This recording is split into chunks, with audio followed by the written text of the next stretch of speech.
Y'all aren't, I see the rain's coming down a little bit more steady. Are y'all doing all right back there? You're not getting too wet, are you? No, we're good. We're good. Now straight ahead of us is Lafayette Square. Years ago when Walt Disney came to Savannah, he liked the house up here so well that he used it as a prototype for the Haunted Mansion down there in Disney World. Any of y'all been to the Haunted Mansion down there? Yeah. All right, let me get turned around a little bit. This house on our right, this is one Disney likes so well. This here is the Hamilton Turner house. You really can see quite a few similarities between the two. Now, Mr. Hamilton was one of the richest men here in Savannah. The place had a lot of valuables in there, so he would hire a guard to keep an eye on the place at night, and every night that guard would go up those stairs you see, make his way to the attic and get up on there on the roof. And he'd go up on the roof to be up there all night long, going around the perimeter with a rifle on his shoulder. Well, one morning he didn't come down. They went up there to check on him, and he was laying up there in a pool of blood. Somebody had slit his throat. This is another one that never got solved. They had absolutely no idea who killed him. But he is still, to this day, up there on the roof guarding the place. You'll see him up there with that rifle on his shoulder. Now the place is a bed and breakfast now, and a lot of times guests have been sitting there in that room where the staircase is. And when it starts to get dark, you can hear the footsteps going up the stairs. You can hear that guard making his way up the roof. Now that was the first house to have electricity here in Savannah. And they say the day they turned the lights on, they had a crowd out there in the park waiting to see if the place was going to blow up when they flipped the switch. They were all scared to death of that newfangled stuff. Now over here on our right is St. John the Baptist Cathedral. It is the oldest Catholic church here in Georgia. If you enjoy these older buildings, they do have this one open to the public. You do like a self-tour. It's well worth a few minutes of your time. The place is beautiful inside. A little distracting right now with all this scaffolding because it's a beautiful building outside too. And hopefully they'll get done with whatever they're doing there and get it back to normal. They say there's an 18-month waiting period to get married there. There's so many people wanting to have their weddings there. Of course, that could be a good thing too. If you're still together after 18 months, maybe y'all will make it anyway. Now, 1820 was a pretty bad year for Savannah. That was the year of that yellow fever epidemic. We also had a major fire that year. We lost about 400 homes here in the historic district. Most of these homes you see in this area were built after 1820. Of course, we lost a lot of lives with that fire and with the yellow fever, and then, of course, the normal everyday diseases, too. When Savannah was founded in February 1733, we started out with 114 citizens. By that summer, we were down to 35, and that was just people dying from the normal everyday diseases without you adding the fire or the yellow fever to that. So, of course, it did not take long for the cemeteries to be filled up. A lot of these people have buried their family members in their backyards. They've started their own little cemetery plot because with that yellow fever and that fire, there was just no place to put any of them. Like I say, they had that mass burial, but Savannah is known as the city built over the dead. Kind of ran out of room, brothers. You got the garden out back.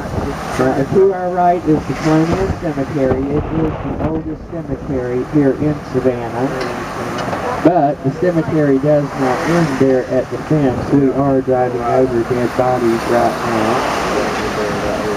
They've got documentation showing there should be 10,000 bodies in that cemetery. Don't look at it and tell there's not. But they brought in some high-tech equipment and they only found 600 on that side of the fence. The rest are on this side of the fence. But years ago they changed the boundary here at the cemetery. Check out this tomb over here on your right. You know when they built that, they did not run a fence right smack dab over the top of it. But when they changed the boundaries here, that's what they did. You'd have thought they could have moved that fence over another foot or so, but I guess if you don't have any problems paving a road over people's graves, running that fence over the top of somebody's tomb probably wasn't no big deal either.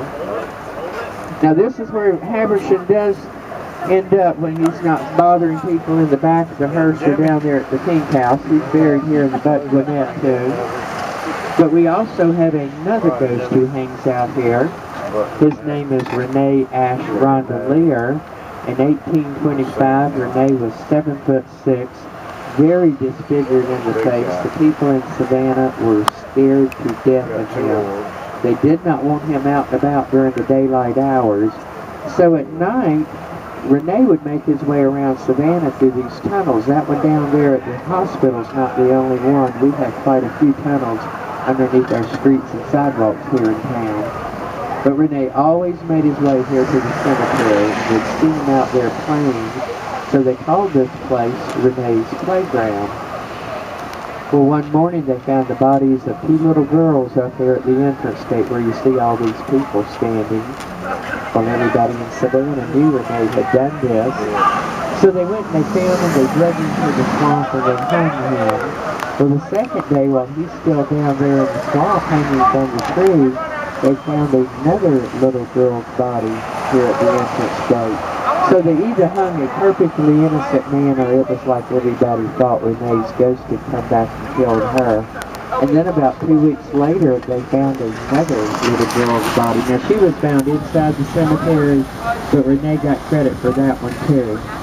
There was a couple of ladies one time out there just walking around taking pictures, and before they left the cemetery that day, they did check their camera, and there was a couple of shots on that camera of a tall man with a black coat, and they knew they hadn't seen any tall man with a black coat anywhere in there, and they certainly didn't take a couple of pictures of him.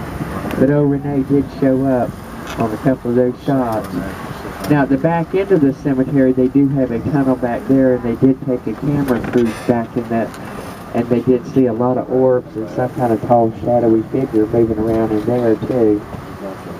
Now when Sherman was here visiting, and the reason I say visiting is he had given Savannah, you know, he was doing that march to the sea, burning everything in sight, but he gave Savannah to President Lincoln as a Christmas gift, so we got spared.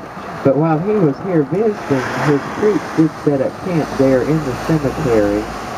Now they were here during the cold winter months, and to keep warm, they did dig up a lot of the graves, toss the bodies aside, and use the coffins for firewood.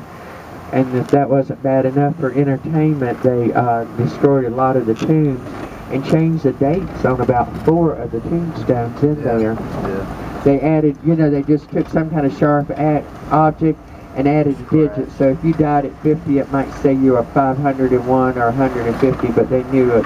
They definitely got about 4 in there that's been altered. Yeah. Now that fire did not make it this far east. Most of these buildings were built in the 1700s.